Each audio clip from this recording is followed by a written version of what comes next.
What I want to talk about, and I've already, of course, indicated this, is the central theme, as I see it, of American history in the 30-odd years following the close of World War II, and to reflect on the legacy of that theme in the 25 or so years since then.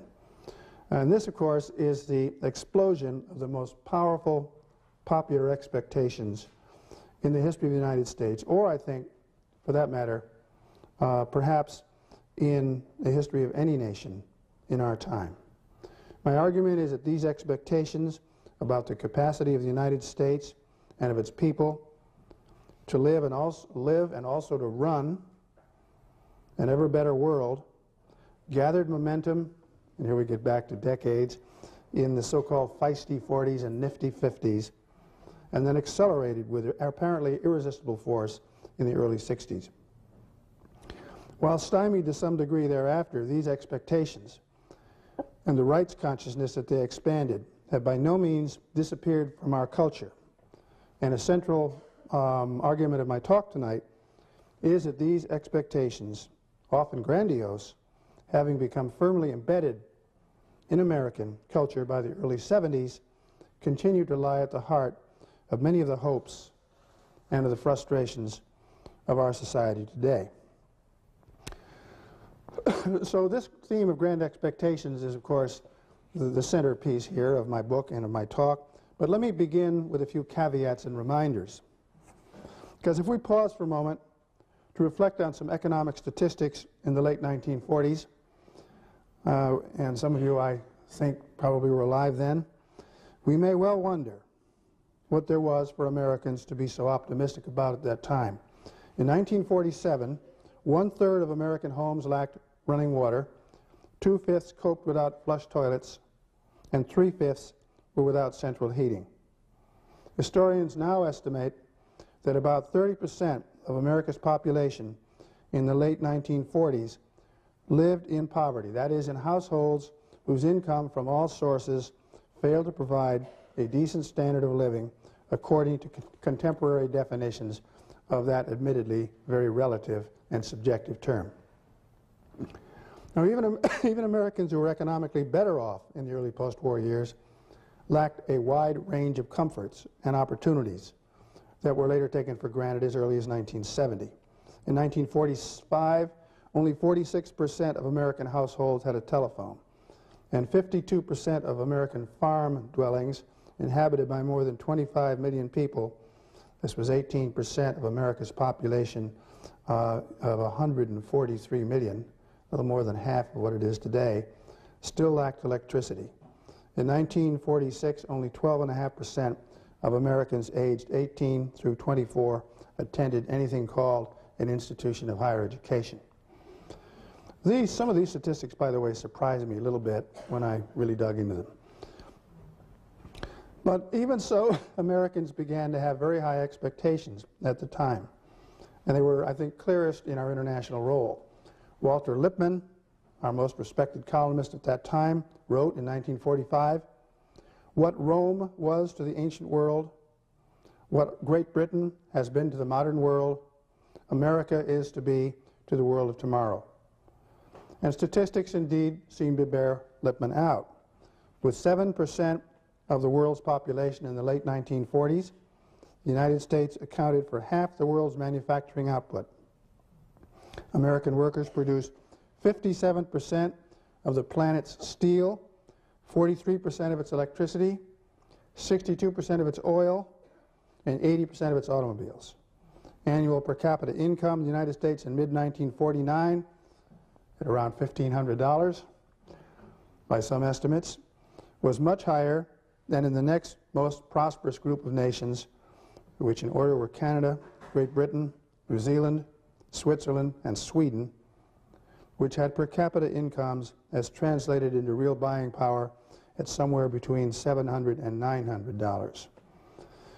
Economic growth in the late 40s and 50s then led to extraordinary expansion of consumer goods, and I'll just talk about automobiles, and I won't give you too many numbers after this. In 1950, there were 40.3 million cars registered in the United States to 39.9 million families, average about one per family. By 1960, there were 73.8 million cars for 45 million families.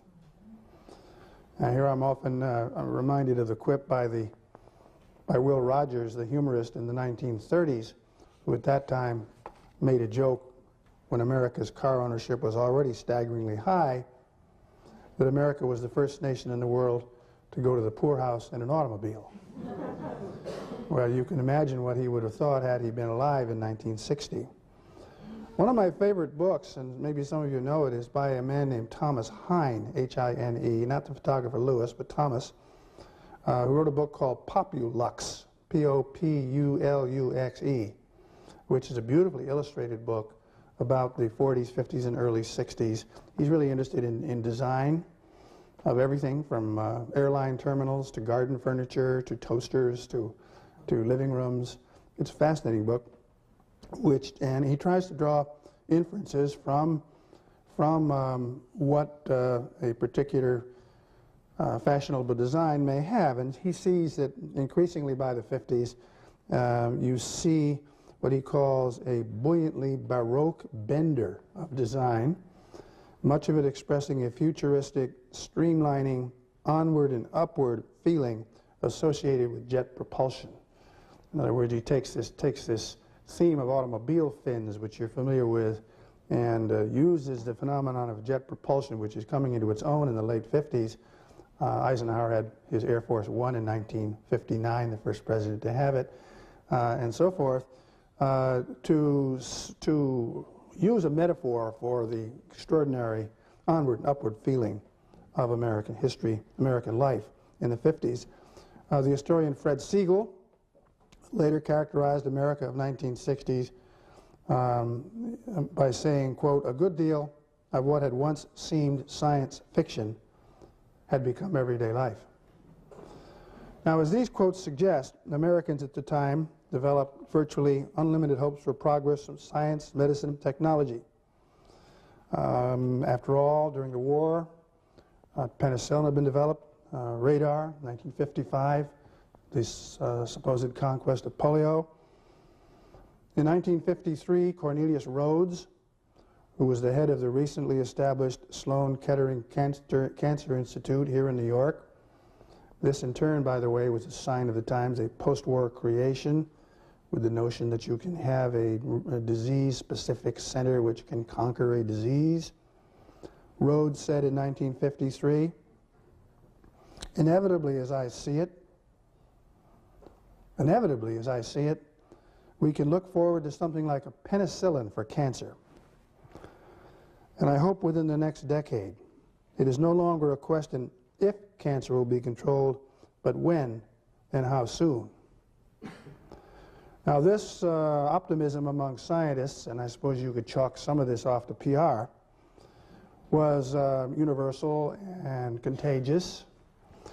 In 1962, Sir F. MacFarlane Burnet, Australia's Nobel Prize-winning virologist, predicted in a textbook which went through many editions that the late 20th century would be witness to, quote, the virtual elimination of infectious disease as a significant factor in social life. To write about infectious diseases, he added, quote, is almost to write of something that has passed into history. Now, in such a climate, which became especially upbeat following the end of the Korean War in 1953 and of McCarthyism in '54, again, I try in my book, as I'm trying here, to avoid simple characterizations of the 50s. The middle 50s and the early 50s and the late 50s had their own special characters if one wants to make large generalizations. But after the end of the Korean War and of McCarthyism, America seemed to go through a period of especially happy economic progress, lasting at least until Sputnik in late 1957 and a recession in 1958-59. But many Americans thought in the 50s that they were on the verge of conquering a whole range of social problems as well as scientific ones. Remember George Meany? Meany, he was the head of the AFL-CIO, which put its troubles away, sort of, and merged in 1955. Meany said at that time, "American labor has never had it so good." Some of America's intellectuals, including people who would have called themselves liberals or even left of liberal, tended to downplay the power of class, racial, and regional divisions, imagining that they were disappearing and that something called consensus was at hand. In 1954, the historian David Potter wrote a wonderful book about something he called the American character. You probably know, that we just, historians don't even talk about this anymore. We're so aware of what a multicultural and divided nation we are that the notion that there is such a thing as an American character is thought to be stupid indeed. But it wasn't thought to be stupid by very good historians in the 50s who searched for whatever it was that was making the United States such an upwardly moving place, particularly in contrast, since in the back of so many people's minds there was a Soviet Union, particularly in contrast to the Soviet Union. Anyway, Potter wrote this book, and it was entitled A People of Plenty, The People of Plenty. 4 years later, in 1958, John Kenneth Galbraith, surely no conservative, followed with his much acclaimed book, The Affluent Society. Now, neither author actually celebrated wealth per se or material acquisition. In fact, Galbraith in particular was very contemptuous of it, and the theme of his book, The Affluent Society, was that Americans spent far too much on private pleasures and far too little on public services. Still, as the titles of both books suggested, and particularly Potter's effort to isolate the essence of the American character, both books emphasized the unmatched and apparently ever upward growing wealth of the United States, and saw these as the key, for better and for worse, to an understanding of what America was all about. Few writers in the 50s, including Galbraith in his Affluent Society, spent almost no space on poverty, or for that matter on race relations. A few people in the 1950s thought that poverty was going to be a long-range problem. You can look at magazines and newspapers, just take a look at the Guide to Periodical Literature or the New York Times Index or any one of the basic sources that historians use to get started, and you find very few references. The columnist Max Lerner, who was also a liberal, wrote in 1952, "We are farther on the road to reducing poverty to a very marginal phase of our life than any other social system in history." Grand expectations also gripped many contemporary students of race relations. And no one established this mood better than the Swedish social scientist Gunnar Myrdal and his American co-researchers who produced their massive study of American race relations and American dilemma in 1944.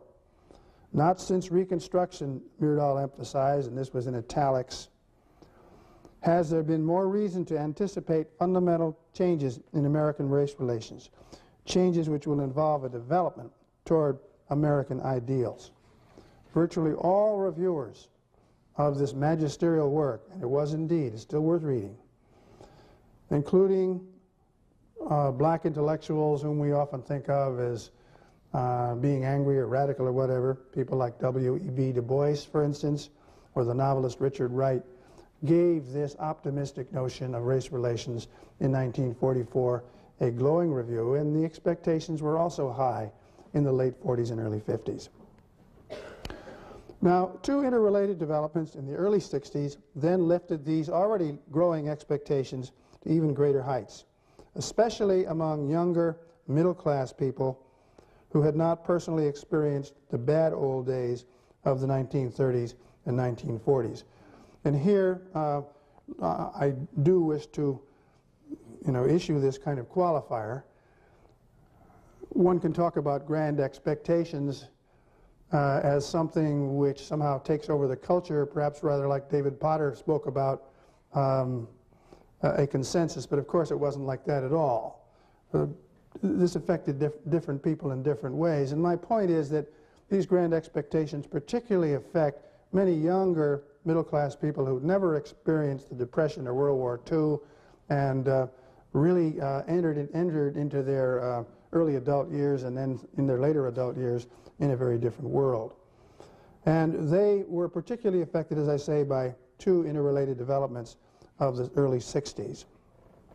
The first was the civil rights movement, which intensified, as you know, in the early 60s and resulted in some very important and lasting legislation, among other things.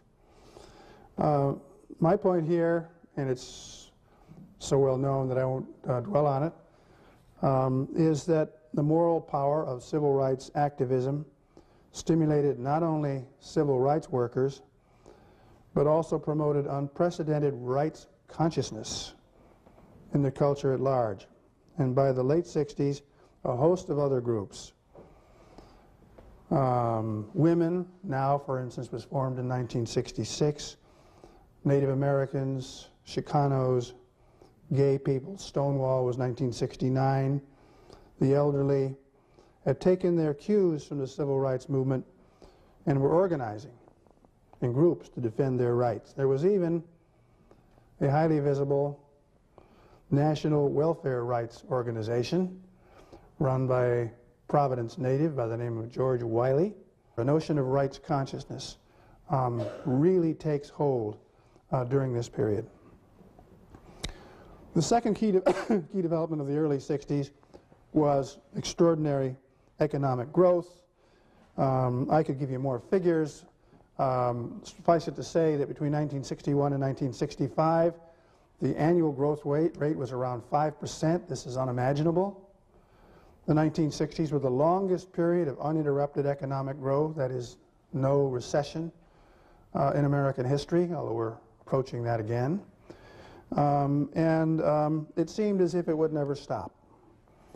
So that these two things, the rights consciousness stimulated by the civil rights movement and other groups, the sense that the economy was just going to keep going onward and upward, promoted not only expectations for more prosperity, promoted not only more consumption of goods, but also promoted notions that American society could be better, could be fairer.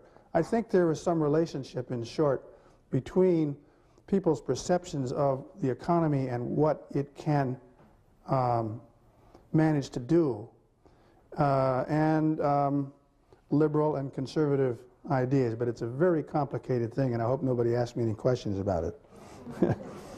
But my notion here is that that people began to feel as if the American economy could accommodate a better life for all people. After all, it seemed as if we could afford it. We're talking about a very large pie here. So these two interacting developments of the 60s, rights revolution, economic growth, they don't affect all people the same. I don't want you to think I'm some kind of a Pollyanna here. A lot of people are not part of it. Blacks receive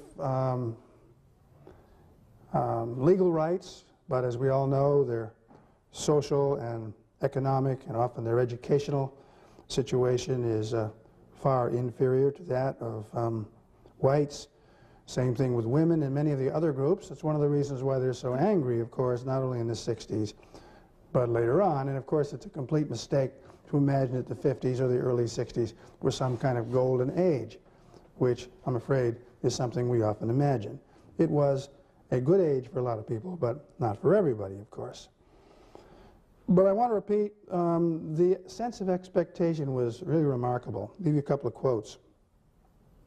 First one from Richard Goodwin, a speechwriter for President Kennedy, later for President Johnson, and on and on. Now the husband of Doris Kearns Goodwin. Recalled the fantastic sense of possibility that New Frontiersmen developed by 1963. This optimism, Goodwin said, amounted to an almost sensual thrill of victory, not a culminating triumph, but the promise, almost limitless, of enormous possibilities yet to come. Second quote is from Theodore White, who wrote all those books on the making of the president, remember, felt the same way, identifying what he called, quote, a new generation of Americans who saw the world differently. A new generation who saw the world differently from their fathers. No one talked much about mothers. They were brought up to believe, either at home or abroad, that whatever Americans wished to make happen would happen. Now, this super-confident can-do mood lay at the root of America's passions, I mentioned this before, for wars of all kinds. I mentioned poverty, I mentioned cancer. One could talk about the notion of conquest of space, this military metaphor, which owed a lot to the World War II experience, becomes ubiquitous, it seems, as these expectations increase. What it also does is, I think, lead us into Vietnam in a big way.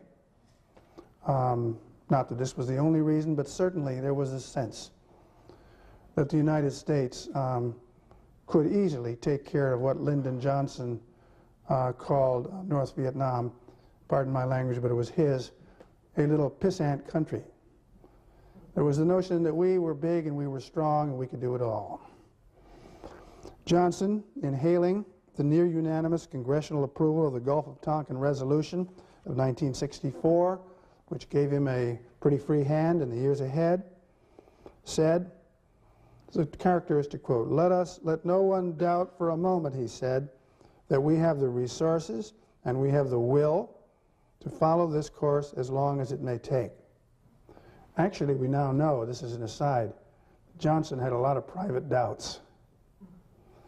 And I've just been reviewing in galley form a second of a 2-volume biography of Lyndon Johnson by the historian Robert Dallek, D-A-L-L-E-K. It'll be out next week in my review in the Washington Post. But Dallek makes it very clear, as have some other historians, that behind all of this bombast of Johnson and his advisors, there was a lot of agonizing going on and a lot of uncertainty about whether it was the right thing to do and about whether, in fact, we really could do it. But publicly, this was the line, and it sold fairly well for a while. The can-do confidence also was behind Johnson's efforts for the Great Society legislation. Turn again to the war on poverty. This war did not arise because destitution was spreading. On the contrary, it was diminishing. Rather, the war on poverty reflected a sense, really a utopian notion, that the United States had both the money and the social science expertise which would enable it to eradicate poverty, something, of course, that no society has ever done.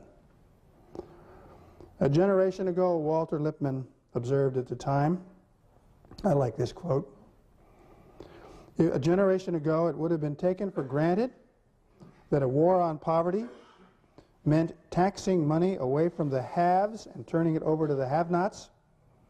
But in this generation, a revolutionary idea has taken hold. The size of the pie can be increased by invention, organization, capital investment, and fiscal policy, and then a whole society, not just one part of it, will grow richer. Well, when the dismal results of Vietnam began to contradict Johnson's high expectations, he still insisted publicly the nations could afford to pay for both guns and butter. He said, "We are a rich nation," he said in January 1966, "and can afford to make progress at home while meeting obligations abroad." Well, by 1967, he knew better. His State of the Union address in 1967 was so cautious in calling for domestic programs that James Reston, the New York Times correspondent, referred to his address as a call for guns and margarine. And after that, Johnson tried to maintain support for his domestic programs, but they fell far short from the magnificent goals that he'd outlined, in fact, the utopian goals that he'd outlined in 1964 and 65. And conservatives, here's one of my points I started off at the beginning, conservatives start going in after him. They say he's throwing money at problems. New journals such as The Public Interest and older journals such as Commentary begin featuring articles by conservatives formerly on the left, or at least liberal, who are now very critical of what Johnson has done and all the mistakes that he'd made and so forth and so on. And ever since then, as early as 1966, by the way, when the Republicans made considerable gains in the congressional elections, this was the year Reagan was elected to the governorship of California. As early as 1966, we can find polls revealing growing disenchantment with what government could do, and a great deal of skepticism about liberal governmental programs and about the politicians and the other experts who make large claims for their knowledge in social engineering. And I think this is a very lasting legacy of the 60s. What I want to do in the time I have left is just give you some quotations and some examples of how this all wound down after 1966-67. Some of this, if not all of it, will be familiar to you, but the examples may amuse you or catch your interest. And I want to, what happens, of course, is three things come together to raise doubts about the grand expectations. First, America's humiliating losses and then defeat in Vietnam. I mean, we'd never lost a war, right? Second, revelations of outrageous abuse of government power, Watergate, and Johnson's credibility gap. And third, the apparent disintegration of the economy after 1973, the year of the first oil embargo. This is why I closed my book in 1974. It seems to me these three things come together in such a way as to bring not an end, but a significant shift in what had been building up for all this time. So it's a study of rise and some decline, or depending how you look at it. All of these things shook the super can-do confidence of Americans and led them to lash out. Backlash is a widely used phrase, against experts. David Halberstam's book, The Best and the Brightest, a bitterly ironic book with a bitterly ironic title about the so-called best and brightest of the Kennedy and Johnson years. Liberals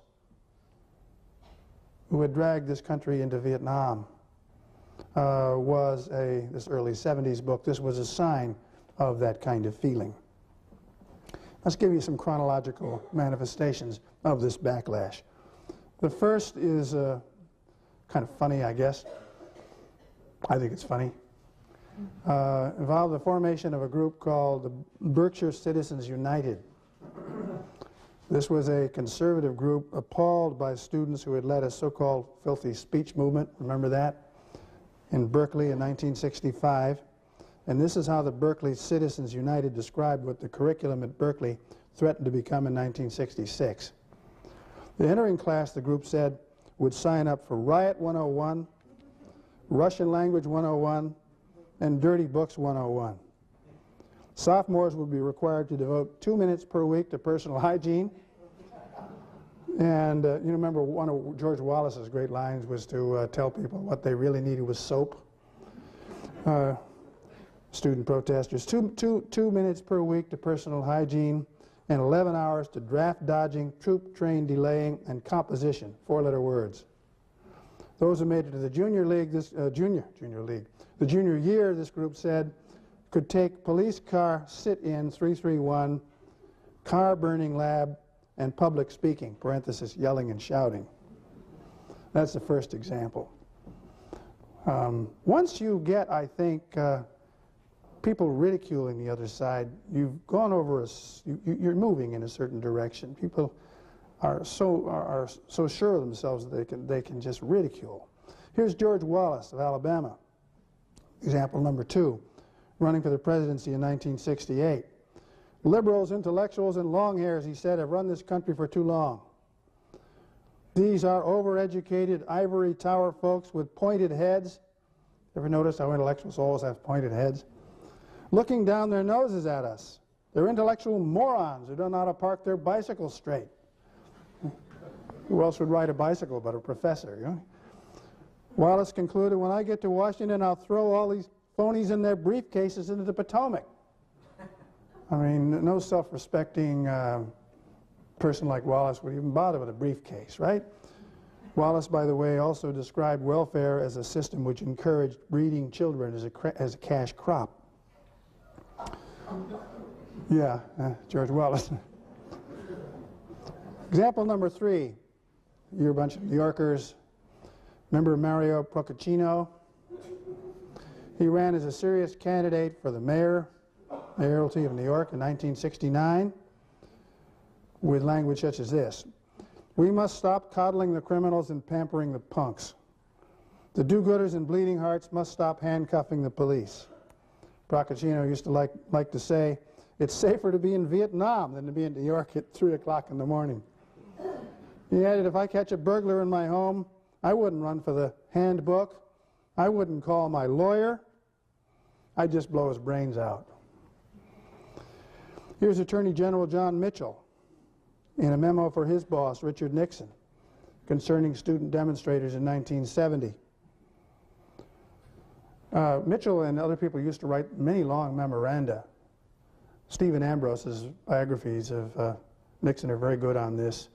Long memoranda. And Nixon, as you know, would like to work by himself, would read these things at great length and cover the margins with comments, and they're all available to researchers. Anyway, he sends this memo to Nixon in 1970 on student demonstrators, quote, "Those stupid kids in the colleges and their professors are just as bad, if not worse. They don't know anything. Nor do those stupid bastards who are running our educational institutions." Nixon circled Mitchell's comments, scribbling in the margin, "John, dash, dash," in caps, "good job. Don't back off." On a more serious note, here's a teacher reflecting, one of you, one of us, in 1974. "After Watergate, it's crazy to have trust in politicians. I'm totally cynical, skeptical." So I say this is a major legacy of that period. Whether it's the question of power or influence, it's who you know at all levels. Nixon said he was the sovereign. The sovereign. Can you believe that? I was indignant. Somebody should have told him this is a democracy, not a monarchy. Next, a woman in 1974. I have this one in my book, and I think it, in a way, captures a lot of what I'm trying to say about this period. "Sometimes you get the feeling nothing has gone right since John Kennedy died. We've had the Vietnam War, all the rioting. Before then, you were used to America winning everything. But now you sometimes think our day may be over." Another example, a spokesman for the AFL-CIO talking about stagflation, the phrase used to describe the economy with double-digit unemployment and double-digit inflation and triple-digit interest rates, if that were possible.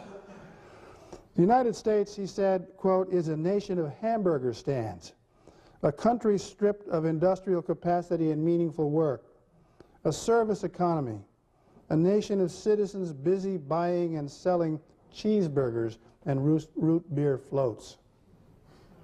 And finally, an often told one-liner joke that nicely expresses, I think, the widespread doubt tinged with disgust that many Americans even now feel about experts, in quotes. This one-liner, I don't know where it started. You can hear it all over the place. Since the passing of the can-do days of the 60s, it goes in the form of question and answer. Question: why is Harvard, by the way, any elite university except, of course, Brown will do for this joke. Why is Harvard a great repository of knowledge? Answer: because its students enter with so much and leave with so little.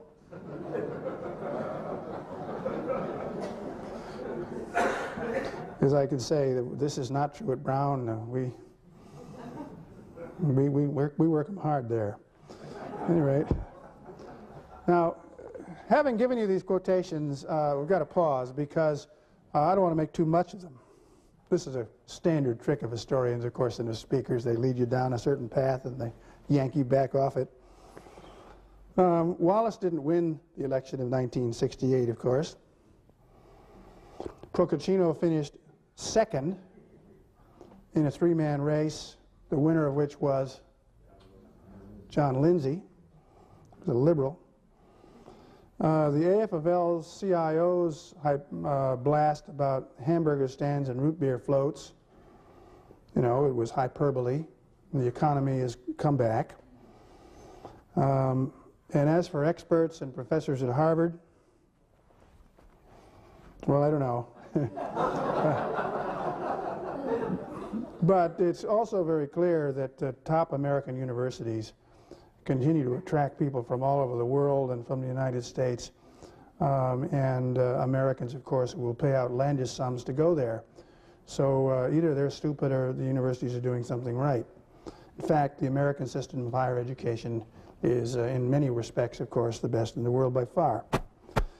Now, it's also true that the backlash of this sort has a long history, particularly this populistic anti-elitism I've been describing. And we've had a lot of doomsayers, since then and particularly as the media has become more critical, who contrast the supposedly wonderful years of the 1940s, 50s, and 60s with the allegedly awful decades that have followed. To repeat, I think this tends to romanticize the period I'm talking about. You just think in the 50s, for instance, or the early 60s, you've got not only Jim Crow in the South, which lasts long after Brown versus Board. You not only have McCarthyism, you have a missile crisis. These weren't, you know, salad days when everything was hunky-dory. I think what these romanticists do is they tend to ignore some significant continuities that link the 40s, 50s, 60s with our own times. And this is my last paragraph, because I think mentions of continuities brings me full circle to a conclusion. Because among such continuities, I think it is the persistence today, although often in a more muted form, of many of the grand expectations of the upbeat 50s and early 60s. It's true that we may not believe that government is the answer to the extent that some liberals did in the high point of the Great Society. But I think we still live in a culture that's by no means abandoned all of the dreams and expectations that became so deeply embedded during the 25 or 30 years following the end of World War II. Millions of immigrants certainly feel this way. And herein, I think, is the source of much of the discontent that public opinion polls have revealed about Americans' attitudes since 1965 or the late 60s. Having come to expect so much, Americans couldn't throw this away. They cannot easily turn back, and we find it today extremely difficult to accept the limits that the real world necessarily imposes on them. In fact, I am under contract to do a follow-up book for this one, and I've toyed around with titles. This would be a book on the last 25 years of the 20th century? Yeah, 20th century. And one of my titles would be Limits. But that's kind of dull. It'll probably have some alliterative fancy title in it, words in it. But we find it difficult to accept the limits that the real world necessarily imposes on us. Many American people, I think, since the 70s certainly, are doing a little better economically and in other ways than they were in 1975 or 1965. And the Cold War is history. But people often seem to feel worse. And this is one of the ironic legacies of the era of grand expectations since 1965. Thank you.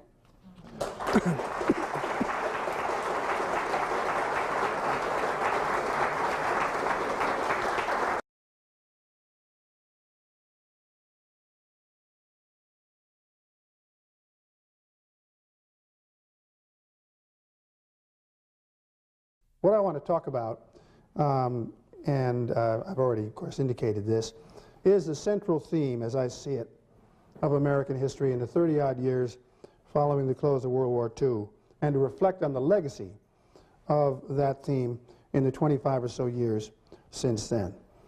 And this, of course, is the explosion of the most powerful popular expectations in the history of the United States, or I think, for that matter, perhaps in the history of any nation in our time. My argument is that these expectations about the capacity of the United States and of its people to live and also to run an ever better world gathered momentum, and here we get back to decades, in the so-called feisty 40s and nifty 50s, and then accelerated with apparently irresistible force in the early 60s.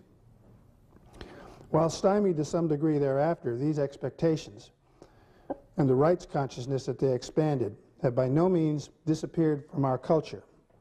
And a central argument of my talk tonight is that these expectations that America was the first nation in the world to go to the poorhouse in an automobile. Well, you can imagine what he would have thought had he been alive in 1960.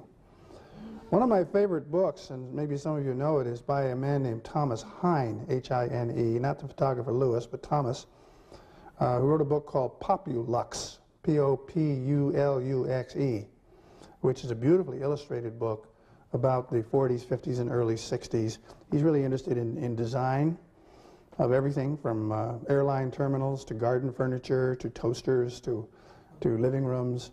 It's a fascinating book, and he tries to draw inferences from what a particular fashionable design may have. And he sees that increasingly by the 50s, you see what he calls a buoyantly Baroque bender of design, much of it expressing a futuristic, streamlining, onward and upward feeling associated with jet propulsion. In other words, he takes this theme of automobile fins, which you're familiar with, and uses the phenomenon of jet propulsion, which is coming into its own in the late 50s. Eisenhower had his Air Force One in 1959, the first. Lacked a wide range of comforts and opportunities that were later taken for granted as early as 1970. In 1945, only 46% of American households had a telephone, and 52% of American farm dwellings inhabited by more than 25 million people, this was 18% of America's population of 143 million, a little more than half of what it is today, still lacked electricity. In 1946, only 12.5% of Americans aged 18 through 24 attended anything called an institution of higher education. Some of these statistics, by the way, surprised me a little bit when I really dug into them. But even so, Americans began to have very high expectations at the time. And they were, I think, clearest in our international role. Walter Lippmann, our most respected columnist at that time, wrote in 1945, "What Rome was to the ancient world, what Great Britain has been to the modern world, America is to be to the world of tomorrow." And statistics indeed seem to bear Lippmann out. With 7% of the world's population in the late 1940s, the United States accounted for half the world's manufacturing, often grandiose, having become firmly embedded in American culture by the early 70s, continued to lie at the heart of many of the hopes and of the frustrations of our society today. So this theme of grand expectations is, of course, the centerpiece here of my book and of my talk. But let me begin with a few caveats and reminders.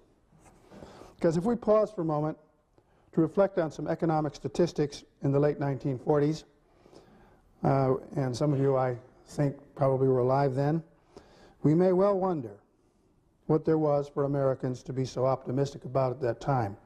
In 1947, 1/3 of American homes lacked running water, 2/5 coped without flush toilets, and 3/5 were without central heating. Historians now estimate that about 30% of America's population in the late 1940s lived in poverty, that is, in households whose income from all sources failed to provide a decent standard of living according to contemporary definitions of that admittedly very relative and subjective term. Now, even Americans who were economically better off in the early post-war years, manufacturing output.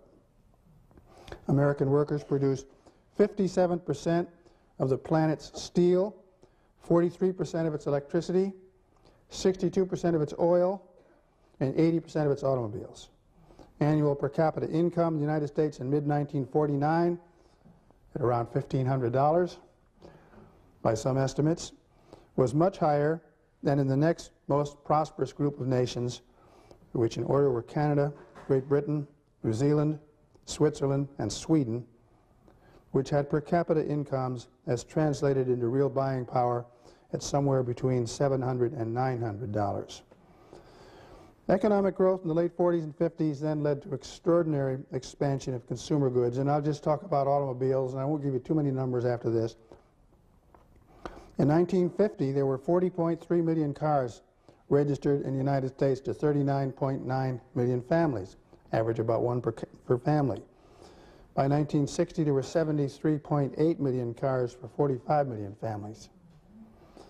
Now, here I'm often reminded of the quip by Will Rogers, the humorist in the 1930s, who at that time made a joke when America's car ownership was already staggeringly high.